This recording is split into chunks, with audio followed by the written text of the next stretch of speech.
ಯಾವೆಲ್ಲ ಪದಗಳು ಅಂದ್ರೆ ಮೊದಲನೇದಾಗಿ ದಿಸ್ ಅಂತ ಇತ್ತು ಅಂದ್ರೆ ಅದು ದ್ಯಾಟ್ ಆಗತ್ತೆ. ದಿಸ್. ದೀಸ್ ಅಂತ ಇತ್ತು ಅಂದ್ರೆ ದೋಸ್ ಆಗತ್ತೆ. ನಾವು ಅಂತ ಇತ್ತು ಅಂದ್ರೆ ದೆನ್ ಆಗತ್ತೆ. ಅದಾದ್ಮೇಲೆ ಯೆಸ್ಟರ್ಡೇ ಅಂತ ಇತ್ತು ಅಂದ್ರೆ ದ ಪ್ರೀವಿಯಸ್ ಡೇ ಅಂತ ಆಗುತ್ತೆ. The previous day.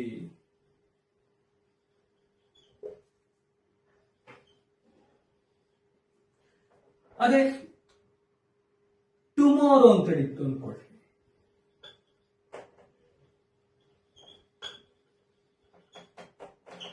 The next day.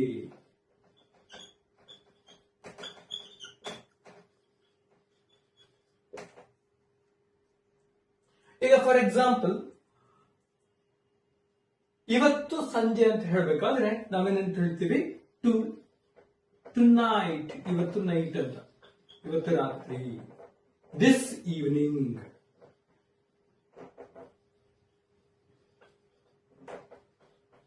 This evening. Today evening ಅಂತ ಹೇಳಲ್ಲ, this evening. My friend is going to come this evening. ಅರ್ಥ ಆಗ್ತಿದೆ ಅಲ್ವಾ? ಸೊ ಈ ರೀತಿ ಎಲ್ಲವೂ ಕೂಡ ಏನಾಗುತ್ತೆ, ಅದರ ಪದಗಳು ಬದಲಾಗ್ತಾ ಹೋಗುತ್ತೆ. ಅದಾದ್ಮೇಲೆ ಈಗ ಕೆಲವೊಂದು ಬಾರಿ ನಾವು ಯೂನಿವರ್ಸಲ್ ಟ್ರೂತ್ ಅಂತ ಹೇಳ್ತೀವಿ. ಯೂನಿವರ್ಸಲ್ ಟ್ರೂತ್ ಅಂದ್ರೆ ಗೊತ್ತಿದೆಯಾ ನಿಮಗೆ? ಎಸ್.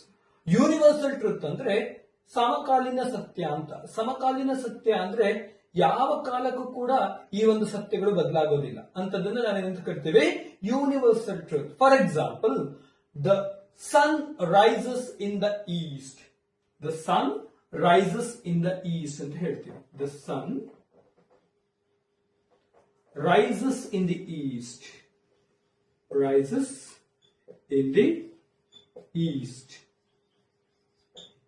ಈಗ ಫಾರ್ ಎಕ್ಸಾಂಪಲ್ ಇದನ್ನ ಕೊಟ್ಬಿಟ್ಟು Madhu says the sun rises in the east ಅಂತೇಳಿ ಇದನ್ನ ಡಬಲ್ ಇನ್ವರ್ಟೆಡ್ ಕೋಪದಲ್ಲಿ ಅಂದ್ರೆ ರಿಪೋರ್ಟೆಡ್ ಸ್ಪೀಚ್ ಅಲ್ಲಿ ಮಾಡಿ ಅಂತ ಕೊಟ್ಟಿರ್ತಾರೆ. ನೀವೇನ್ ಮಾಡ್ತೀರಾ? Madhu said that the sun was risen in the east ಅಂತ ಬರೀತೀರಾ. ಕಾರಣ ಏನು ಅಂದ್ರೆ simple present tense to simple past tense ಅಂತ ನಾನು ಹೇಳಿದ್ದೆ. ಅದಕ್ಕೋಸ್ಕರ ನೀವೇನ್ ಮಾಡ್ತೀರಾ? ಆ ರೀತಿ ಬರೀತೀರಾ. ಒಂದ್ ವೇಳೆ ಆ ರೀತಿ ಬರೆದ್ರೆ ಸರಿನೋ ತಪ್ಪು ಅಂತ ಕೇಳಿದ್ರೆ ಅದು ತಪ್ಪಾಗುತ್ತೆ. ಕಾರಣ ಏನು ಅಂದ್ರೆ sun rises, it is a universal truth. Universal truth ಇದ್ದಾಗ ನಾವು ಯಾವುದೇ ಕಾರಣಕ್ಕೂ ಏನ್ ಮಾಡೋದಿಲ್ಲ, ಕಾಲವನ್ನ ಬದಲಾಯಿಸೋದಿಲ್ಲ. We never change the tenses, we retain the tense as it is. ಅರ್ಥ ಆಗ್ತಿದೆಯಲ್ವಾ? ಸೊ ಈ ಒಂದು ಅಂಶವನ್ನ ನೀವು ನಿಮ್ಮ ಮನಸ್ಸಿನೊಳಗೆ ಇಟ್ಕೋಬೇಕು. ಕ್ಲಿಯರ್? ಸರಿ. ಇನ್ನು ಮುಂದಿನ ನನ್ನ ವಿಡಿಯೋದಲ್ಲಿ ನಾನು ನಿಮಗೆ ಯಾವೆಲ್ಲ ರೀತಿ ನಾವು ಯಾವ ವಾಕ್ಯಗಳನ್ನ ಯಾವ ರೀತಿ ನಾವು ಬದಲಾಯಿಸಬೇಕು ಅನ್ನೋದನ್ನ ನಾನು ನಿಮಗೆ ತಿಳಿಸ್ಕೊಡ್ತಾ ಹೋಗ್ತೀನಿ. ಹಾಗಿದ್ರೆ ಎಷ್ಟು ರೀತಿಯ ವಾಕ್ಯಗಳಿದಾವೆ? How many types of sentences are there? ಯಾರು ಹೇಳ್ತೀರಾ? ಯಾರಿಗಾದ್ರು ಗೊತ್ತಿದ್ಯಾ? Yes, there are 4 types of sentences. ಎಷ್ಟು? 4 ರೀತಿಯ ವಾಕ್ಯಗಳಿದಾವೆ.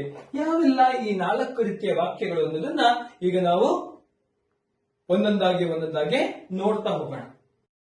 If you have liked my videos, please do share my videos, do subscribe my videos, and please press the bell icon so that you can get all the videos that I will be uploading in further my future.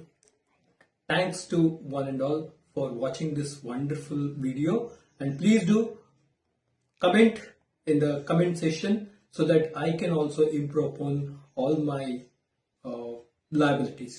Thank you. Thanks to one and all. Please do like, subscribe my channel.